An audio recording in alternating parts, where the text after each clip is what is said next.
जो विधायक बनकर के पहुंचे हैं ऐसे श्री कैलाश आचार्य जी, मैं आपके भी चुनाव प्रचार में आया था और आपने विधायक बना के भेज दिया, इसके लिए भी विशेष धन्यवाद करता हूं आपका। इस कार्यक्रम की अध्यक्षता कर रहे हमारे बहुत ही बड़े बुजुर्ग आदरणीय नरोत्तम चौहान जी,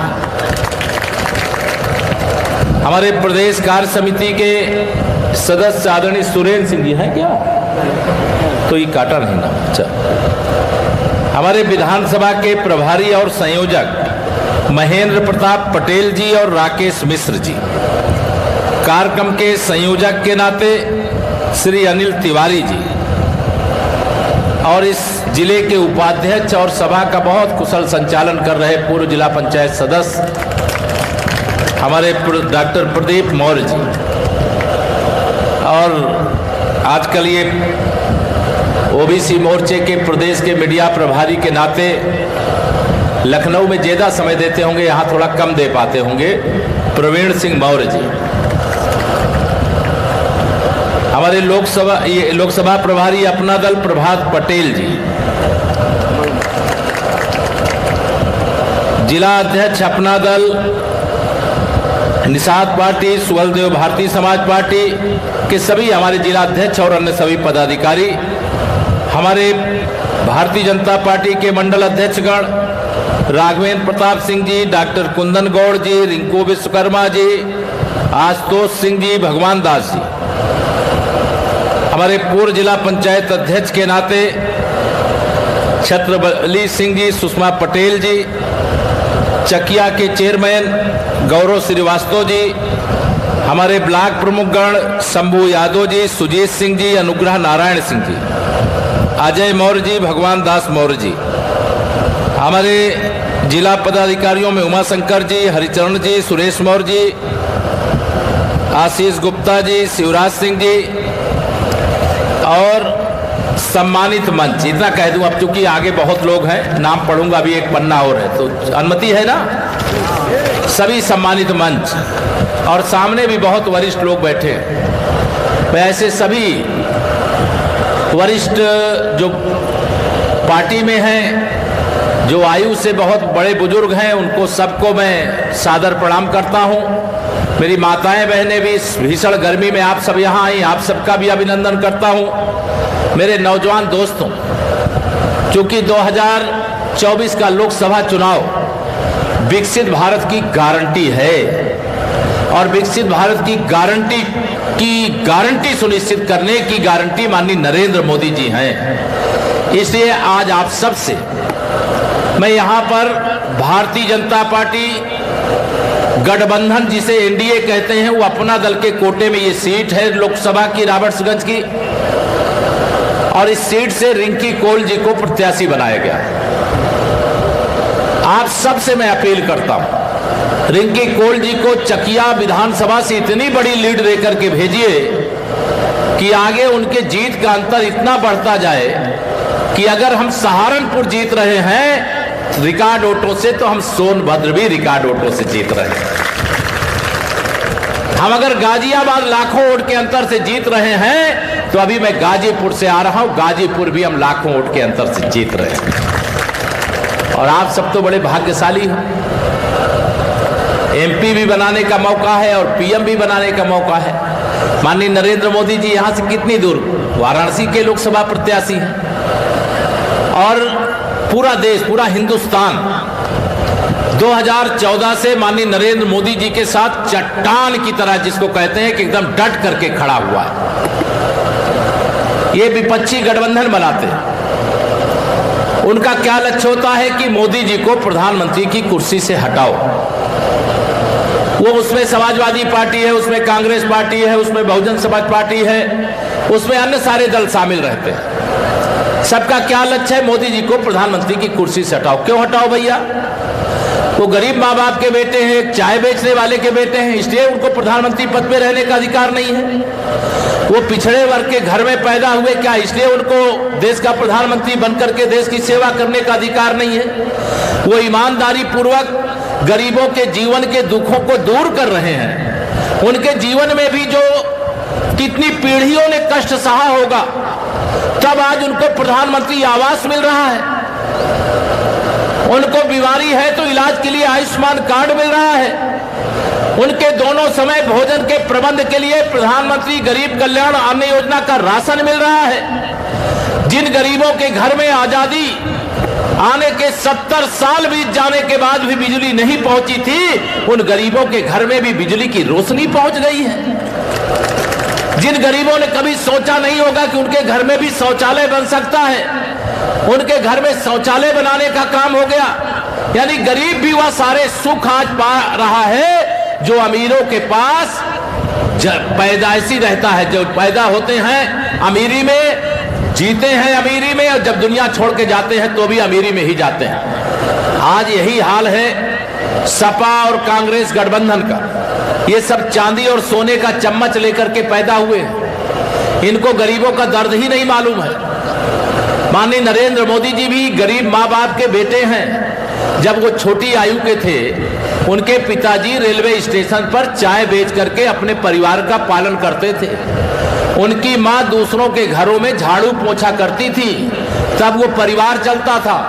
उनके पास भी रहने का पक्का घर नहीं था, उनके घर में भी शौचालय नहीं था, उनके घर में भी बिजली नहीं थी। वह घर में कोई बीमार हो जाए तो इलाज कराने का पैसा नहीं था, दोनों समय के भोजन के लिए राशन नहीं था। मोदी जी जब देश के प्रधानमंत्री बने, गरीबों के आशीर्वाद से बने, देश के आशीर्वाद से बने, तो उन्होंने कहा कि जो गरीबी के कारण से मेरे माँ बाप ने दुख सहा है, कष्ट सहा है, पीड़ा सही है, इस देश के किसी भी गरीब को वह दुख मैं नहीं सहने दूंगा, वह पीड़ा नहीं सहने दूंगा। इसलिए मोदी जी 10 साल में 4 करोड़ गरीबों का प्रधानमंत्री आवास बना चुके। 4 करोड़, 12 करोड़ से अधिक शौचालय बना चुके, 10 करोड़ से अधिक गैस के सिलेंडर का कनेक्शन दे चुके, 60 करोड़ लोगों को आयुष्मान भारत कार्ड के माध्यम से 5 लाख रुपया तक का इलाज कराने की सुविधा दे चुके, 80 करोड़ लोगों को प्रधानमंत्री गरीब कल्याण अन्न योजना का राशन 3 साल से, कई परिवार बड़े होंगे तो बोरा बोरा भर के राशन जाता होगा महीने। बताओ जाता है कि नहीं जाता है? मोदी जी के आने से पहले जब कांग्रेस की अगुवाई में सपा बसपा के समर्थन से सरकार थी, जो बड़े बुजुर्ग हैं जानते होंगे, डॉक्टर मनमोहन सिंह जी प्रधानमंत्री थे देश के। उन्होंने कहा था कि देश के संसाधनों पर, देश की संपत्ति पर, देश के खजाने पर पहला हक मुसलमानों का है। लेकिन जब आपने माननीय नरेंद्र मोदी जी को देश का प्रधानमंत्री बनाया तो मोदी जी ने कहा देश का खजाना हो, चाहे देश की संपत्ति हो, चाहे देश का संसाधन हो, उस पर पहला हक देश के गरीबों का है। और ये व्यवस्था बदल दिया। नाराज है सब मोदी जी से। कांग्रेस की सरकार थी तो 100 रुपया की कोई योजना बना के अगर दिल्ली से भेजते थे तो जिसके पास भेजते थे उसके पास 15 रुपया पहुंचता था। 85 रुपया का घोटाला 100 रुपया में होता था। आप में से बहुत मेरे किसान होंगे जिनको प्रधानमंत्री किसान सम्मान निधि 2-2 हजार की 3 किस्त मिलती होगी। मिलती है कि नहीं मिलती है? अगर ये सपा बसपा कांग्रेस वालों की सरकार होती ना तो वो 2000 रुपया में 15% माने 300 रुपया आपको मिलता। 1700 रुपया उनका कमीशन फिक्स है, वो कमीशन में चला जाता, दलाली में चला जाता। मोदी जी 10 साल में 34 लाख करोड़ रुपया दिल्ली से गरीबों के, किसानों के, माताओं बहनों के खाते में भेजा है। 34 लाख करोड़ और 52 करोड़ लोगों का पहले बैंक में खाता नहीं था। आप मोदी जी के प्रधानमंत्री बनने से पहले यहां पर भी बहुत लोग होंगे जिनका बैंक में खाता नहीं खुला था। मोदी जी ने प्रधानमंत्री जनधन योजना से हर गरीब का खाता खोला, हर किसान का खाता खोला, हर माता बहन का खाता खोला और 34 लाख करोड़ रुपया दिल्ली से एक बटन दबाते हैं सीधा आपके खाते में पैसा पहुंचता। बताओ पहुंचता है कि नहीं पहुंचता? अगर ये लोग बेईमान लोग होते सरकार में तो 5 लाख करोड़ रुपया मिलता आपको। 29 लाख करोड़ रुपया ये बेईमान दलाली का हिस्सा मान के खा जाते। अब मोदी जी ने इनकी दलाली बंद कर दिया तो मोदी जी से ये सारे लोग बहुत नाराज हो गए।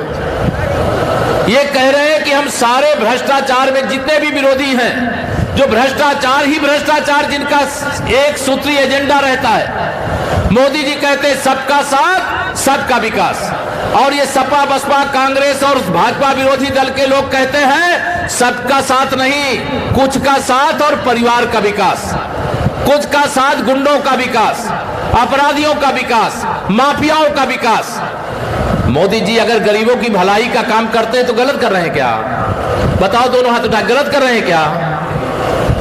अगर मोदी जी ने गरीबों के लिए कहा है कि 4 जून को तीसरी बार मोदी सरकार बनने के बाद मैं 5 साल तक गरीबों को प्रधानमंत्री गरीब कल्याण अन्न योजना का राशन फ्री में देता रहूंगा, तो क्या ये गलत है क्या?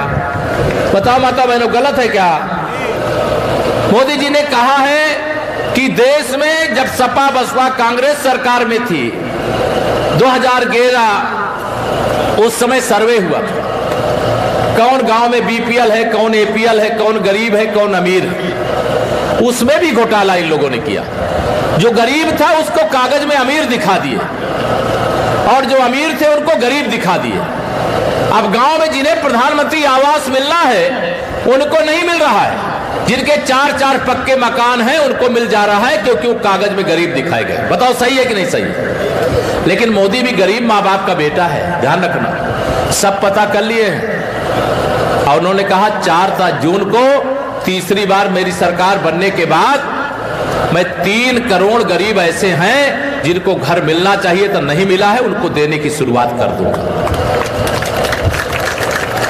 जो मेरे किसान हैं, ये विपक्षी चाहते हैं कि अगर हम सरकार में आएंगे तो किसानों को सम्मान निधि बंद कर देंगे। बंद होना चाहिए क्या? बताओ। जो छोटे किसान हैं, मैं भी एक छोटे किसान परिवार से निकल करके उत्तर प्रदेश के लगातार दूसरी बार डिप्टी सीएम के रूप में आप सबकी सेवा कर रहा हूं। 2000 रुपया जब आ जाता है ना, तो चाहे खाद हो, चाहे बीज हो, चाहे पानी हो, कुछ व्यवस्था हो जाती कि नहीं हो जाती? बताओ, होती है कि नहीं होती है? आप ये विपक्षी चाहते किसान सम्मान निधि बंद कर दे, लेकिन मोदी जी ने कहा ये किसान सम्मान निधि बंद नहीं होगी, तीसरी बार मोदी सरकार ये किसान सम्मान निधि मिलती रहेगी। ये विरोधी दिन रात एक दुष्प्रचार कर रहे हैं कि अगर मोदी जी आ जाएंगे तो संविधान खतरे में पड़ जाएगा। बताओ, फैला रहे कि नहीं अफवाह फैला रहे? बताओ, फैला रहे कि नहीं फैला रहे? देखिए, जो संविधान के हत्यारे हैं, लोकतंत्र के हत्यारे हैं, वह मेरे मोदी जी पर आरोप लगाते हैं, जिन्होंने इस देश में इमरजेंसी लगाई। अभी लोकतंत्र सेनानी के रूप में जो शायद यहां से, क्या नाम था जो चुनाव लड़े पहला, बालचरण जी, उनको अभी सम्मान किया, प्रणाम किया, मुझे बहुत अच्छा लगा। वो लोकतंत्र सेनानी भी। इस देश में इमरजेंसी कांग्रेस ने लगाया, संविधान को खतरे में उन्होंने डाला। इस देश में 100 चुनी हुई सरकारों को बर्खास्त करने का पाप कांग्रेस ने किया। जम्मू कश्मीर में 370 लगा करके वहां आतंकवाद को आमंत्रित करने का काम कांग्रेस ने किया। कश्मीर का एक हिस्सा आज भी पाकिस्तान के कब्जे में है, उसे थाली में सजाकर सौंपने का पाप कांग्रेस ने किया। मोदी जी ने अगर जम्मू कश्मीर से 370 हटा दिया तो संविधान खतरे में पड़ा क्या? जरा दोनों हाथ उठा के बताओ, खतरे में पड़ा क्या? अगर मोदी जी ने रामलला की जन्मभूमि पर 500 साल से लड़ाई हमारे पुरखों ने लड़ी है, यही धरती है, यहाँ मैं पूज्य ठाकुर गुरजन सिंह जी, पूज्य सूबेदार सिंह जी को याद करता हूं, उनके साथ मुझे बहुत काम करने को मौका मिला, बहुत सीखने को मौका, उन्होंने बहुत मुझे सिखाया। वह श्री राम जन्मभूमि आंदोलन के लिए अपना जीवन खपाए हैं। और अगर आज रामलला की जन्मभूमि पर भव्य मंदिर बन गया तो संविधान खतरे में पड़ गया क्या? गरीबों को राशन मिल गया तो संविधान खतरे में पड़ गया क्या? हर घर नल से जल, पहले एक हैंडपंप के लिए विधायक सांसद के पीछे चक्कर काटते थे कि नहीं काटते थे? बताइए। अब मोदी जी आए, उन्होंने बेईमानी बंद कर दिया। उन्होंने कहा देश के चाहे गरीब आदमी हो चाहे अमीर आदमी हो, चाहे अगड़ी जाति का हो, चाहे पिछड़ी जाति का हो, चाहे अनुसूचित जाति का हो, चाहे जनजाति का हो, सबके घर में नल से जल पहुंचाऊंगा। अब वो काम शुरू हुआ कि नहीं शुरू हुआ? अब मोदी जी ये कर रहे थे, इससे संविधान खतरे में पड़ा है क्या? मोदी जी ने, पाकिस्तान ने हमारे ऊपर आतंकवादी हमला किया, हमारे कई जवान उसमें मारे गए, हमने भी बदला लिया, सर्जिकल स्ट्राइक किया, एयर स्ट्राइक किया, तो इससे संविधान खतरे में पड़ गया क्या? 400 पार का नारा दिया, इस देश का आशीर्वाद हो, मोदी जी 4 जून को 400 पार होंगे और 400 से अधिक सांसदों के साथ जब तीसरी बार सरकार बनाएंगे तो पाकिस्तान के कब्जे वाले कश्मीर में भी तिरंगा फहराने का काम करेंगे। इससे संविधान खतरे में पड़ जाएगा क्या? इससे संविधान खतरे में पड़ेगा क्या? केशव प्रसाद मौर्य जैसे एक साधारण, वो भी चाय बेचने वाले के बेटे, मैं भी चाय बेचने वाले का बेटा, मेरे घर में भी छोटी सी खेती थी, खेती किसानी में काम करते थे, लेकिन राष्ट्रीय स्वयंसेवक संघ के स्वयंसेवक के रूप में कार्य करते करते लगातार 2017 से मैं उत्तर प्रदेश का उप मुख्यमंत्री, इससे संविधान खतरे में पड़ गया। इधर बिहार में भी सम्राट चौधरी जी को वहां का प्रदेश अध्यक्ष बनाया, उनको भी डिप्टी सीएम बनाया है, इससे संविधान को खतरा हो गया है क्या? इधर मध्य प्रदेश में चले जाइए, वहां डॉक्टर मोहन यादव जी को भारतीय जनता पार्टी की सरकार बनी, उनको मुख्यमंत्री बना दिया, तो क्या संविधान खतरे में पड़ गया क्या? छत्तीसगढ़ में हमारे एक आदिवासी समाज से पहली बार मुख्यमंत्री बना दिया गया, तो क्या संविधान खतरे में पड़ गया क्या? यानी गरीब को हक मिल जाए, पिछड़ों को हक मिल जाए, दलितों का हक मिल जाए, आदिवासी एक बेटी को देश का राष्ट्रपति बना दिया, तो संविधान खतरे में पड़ गया। इनको लगता है इनकी बपौती है, ये प्रधानमंत्री और राष्ट्रपति और मुख्यमंत्री और उप मुख्यमंत्री, विधायक, सांसद सब इनकी जागीर है, लेकिन अब इनको मालूम नहीं कि मोदी जी एक गरीब माँ बाप का बेटा देश का प्रधानमंत्री बन चुका है, अब इनको दोबारा नंबर लगने वाला नहीं। चाहे जितना झूठ फैलाओ, कोई झूठ से प्रभावित है क्या? बताओ, मोदी जी पर भरोसा है कि नहीं आप लोग? दोनों हाथ उठा के बताओ, भरोसा है कि नहीं? माता मेरा भरोसा है कि नहीं भरोसा है? मोदी जी 18 घंटे, 70 साल की उम्र हो गई है, लेकिन 18 घंटे काम करते हैं। कौन बड़े बुजुर्ग, मैं नहीं कहता हूं, कुछ लोग होंगे, लेकिन 18 घंटे केवल देश के लिए, देश के लोगों के लिए, देश के गरीबों के लिए, देश के किसानों के लिए, देश के नौजवानों के लिए, देश की माताओं बहनों के लिए लगातार अपने को खपाते रहे और पूरी दुनिया में भारत का डंका बजाते रहे। ऐसे माननीय नरेंद्र मोदी जी जैसा परिश्रमी नेता हमें मिलेगा क्या? इसलिए मैं कहता हूं कि 2024 का यह लोकसभा चुनाव देश को 5 साल नहीं, देश को 100 साल आगे ले जाने वाला चुनाव है, 100 साल आगे ले जाने वाला चुनाव। भीषण गर्मी का समय है, 1 जून को मतदान है। मैं आप सबसे अपील करने आया हूं, कई बार किसी दुष्प्रचार का शिकार होकर के लोग गुमराह हो जाते हैं। आप गुमराह होंगे तो केवल अपना नुकसान नहीं करेंगे, आप देश का भी नुकसान करेंगे, अपनी आने वाली पीढ़ियों का भी नुकसान करेंगे, क्योंकि ये विरोधियों के पास अपने परिवार के सिवा कुछ भी नहीं है, और मोदी जी के पास देश के 140 करोड़ लोगों का परिवार है, वो उन्हीं के लिए दिन रात खपाते हैं, अपने को खपाते हैं। वो गरीबों का दर्द दूर करने के लिए, किसानों का दर्द दूर करने के लिए, आमदनी बढ़ाने के लिए, अगर ये समाजवादी पार्टी वालों की सरकार का कार्यकाल याद करिए, उस समय जिस गाड़ी में सपा का झंडा, उस गाड़ी में बैठा गुंडा रहता था कि नहीं रहता था? बताओ, याद है कि भूल गए आप? आवाज आपने क्या किया था? केवल कमर का बटन न दबाया था, एक कष्ट उठाया और गुंडे बिल में घुस गए। बड़े बड़े माफिया आज कब्रिस्तान में पहुंच गए, जिनकी कब्रिस्तान में श्री अखिलेश यादव जाकर के माता मनाते हैं। और इसी उत्तर प्रदेश के मुख्यमंत्री थे बाबूजी कल्याण सिंह जी, वो भी पिछड़े वर्ग से आते थे, उनकी मृत्यु हो गई थी, लेकिन उनको फूल चढ़ाने ये नहीं गए। इनको लग रहा था इनका वोट बैंक नाराज हो जाएगा, क्योंकि जब बाबूजी कल्याण सिंह जी मुख्यमंत्री थे तो बाबरी ढांचा 6 दिसंबर 92 को धराशायी करा दिया गया था, राम भक्तों ने गिराया था। मैं भी कार सेवक के रूप में था। इनको वोट बैंक की राजनीति करनी, वोट जिहाद करना है। ये भारत को आजकल कांग्रेस वाले कहते हैं पाकिस्तान के पास एटम बम है, उससे डरिए। क्यों डरे जी? उसके पास एटम बम है तो हमारे पास पड़ाका है क्या? ईंट का जवाब पत्थर से देने वाला भारत है। मैं आप सब लोगों से विनती करूंगा कि 1 जून को होने वाले मतदान में यहां पर जो भाजपा गठबंधन की प्रत्याशी हैं वो अपना दल से, उनका चुनाव निशान कप प्लेट है। मालूम है ना चुनाव निशान सबको? तो मैं मानूं ना कि चकिया से एक बड़ी लीड आप लोग देने का काम करेंगे? दोनों हाथ उठा के बताओ, देने का काम करोगे ना? यहां से रिकॉर्ड वोटों से जिताना है। और मैंने ये देखा है कि जब मैं चकिया आया हूं तो मुझे असफलता नहीं, मुझे सफलता ही मिली है, मुझे आशीर्वाद ही मिला है। मुझे पता चला है कल हमारे देश के रक्षा मंत्री जी और इसी चकिया के लाल माननीय श्री राजनाथ सिंह जी का आगमन हो रहा है कि नहीं हो रहा? मालूम है कि नहीं मालूम है? देखो चकिया वाले कितने रईस हो तुम्हें। अगर सपा वाली सरकार दोबारा रिपीट हो जाती या कांग्रेस वाली रिपीट हो जाती तो यहां बम बनाने की फैक्ट्री लग सकती थी, कट्टा बनाने की फैक्ट्री लग सकती थी, यहां के विकास के लिए कोई इंडस्ट्री नहीं लग सकती थी। लेकिन आप कमल का बटन दबाए हो, मैं आपको विश्वास दिलाता हूं यहां इंडस्ट्रियां लगेंगी जिसमें मेरे नौजवानों को रोजगार मिलेगा। दिल्ली के खजाने से जरूरत पड़ेगी चाहे लखनऊ के खजाने से जरूरत पड़ेगी। लखनऊ से हमारे आचार्य जी है ही हैं, लेकिन मैं भी वहां पर बैठा हूं।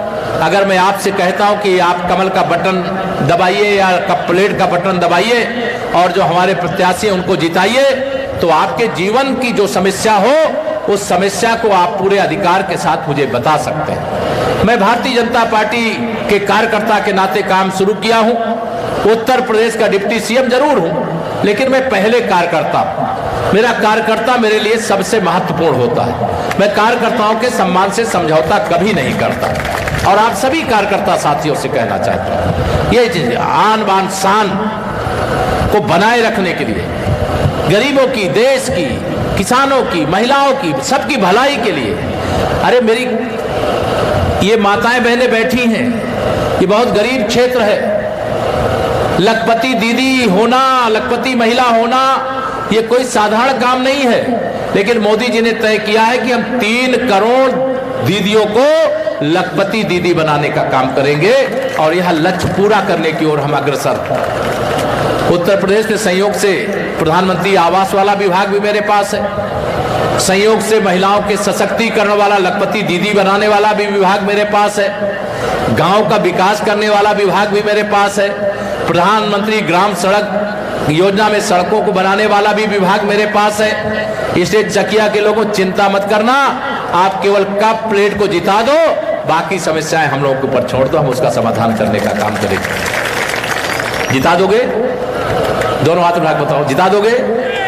आज तारीख कौन सी है? जल्दी हाथ ना उठाओ। देखो ये पत्रकार लोग सब खींच रहे हैं फोटो के, कितने लोग हाथ उठाए कितने लोग नहीं उठाए। सब लोग कहें यहाँ भारतीय जनता पार्टी गठबंधन को जिताओगे?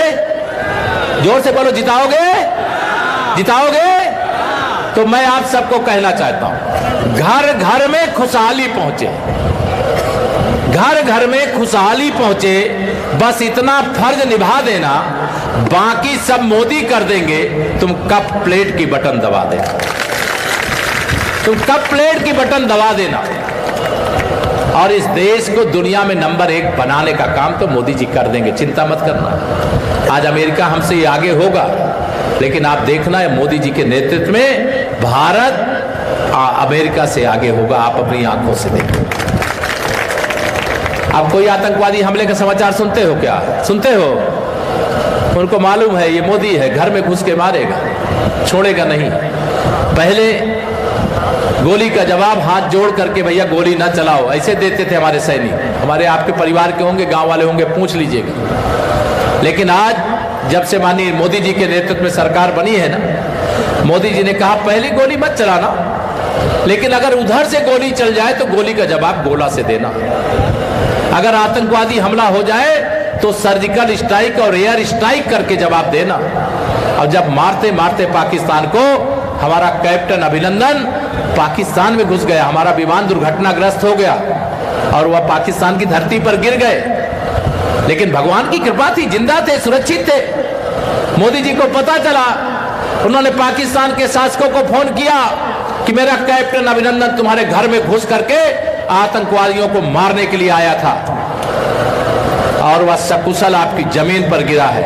48 घंटे के अंदर मुझे वापस चाहिए। कहा अगर वापस नहीं मिला तो मोदी जी ने कहा विश्व के मानचित्र से पाकिस्तान का नाम मिटा दूंगा। और 48 घंटे के अंदर पूरे देश ने देखा, पूरी दुनिया ने देखा, मेरा कैप्टन अभिनंदन सकुशल भारत माता की जयकारा करते हुए वापस आया था। ये आज के भारत की ताकत है। इसलिए 2024 के लिए मैं आप सबसे कहना चाहता हूं, मेरा नारा रहता था विधानसभा में, मैं नारा लगाया हूंगा, आप में से जो आए होंगे याद होगा कि 100 में 60 हमारा है। लेकिन मैं लोकसभा में 100 में 60 का नारा नहीं लगा रहा। 100 में से 80% वोट हमारा है, 20% में बंटवारा है और बंटवारे में भी हमारा है, क्योंकि सबका साथ सबका विकास किया है, किसी से भेदभाव नहीं किया है।